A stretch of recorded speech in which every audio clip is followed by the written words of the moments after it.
Ngayong 2026, ang numerological value na umiiral ay 10.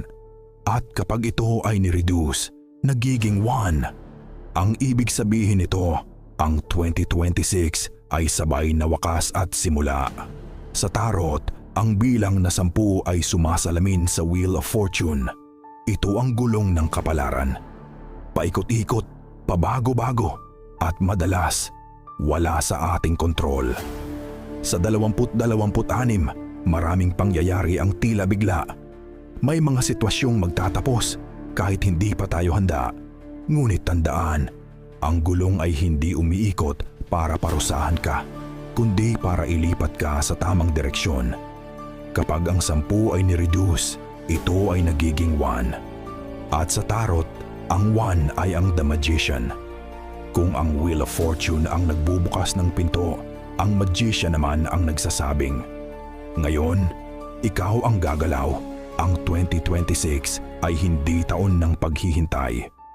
Ang intensyon, desisyon at personal na kapangyarihan. Sa Minor Arcana, ang mga Ace ay mga binhi ng bagong simula. Ace of Pentacles, isang bagong pundasyon sa trabaho, pera at seguridad. Hindi instant, ngunit matibay kapag inalagaan. Ace of Cups, pagbubukas ng puso, bagong damdamin, pagpapagaling at mas tapat na koneksyon. Ace of Wands, ang apoy ng inspirasyon. Isang ideya o layunin na biglang gumigising sa iyo. Ace of Swords, kalinawan ng isip, katotohanang hindi na kayang iwasan, at tapang na magsalita at magdesisyon. Ang 4 na 10 ng Minor Arcana, ngunit bago ang bagong simula, may kailangang tapusin. 10 of Pentacles, mga lumang sistema ng seguridad at pamana na kailangang baguhin. 10 of Cups, mga relasyong alinman ay ganap ng buo o handa ng bitawan. 10 of Wands, mga pasaning hindi na dapat dalhin. Ang pagod ay paalala na panahon na ng pagpapakawala. 10 of Swords, masakit na katotohanan, ngunit isang malinaw na wakas. Dito nagsisimula ang tunay na paggising.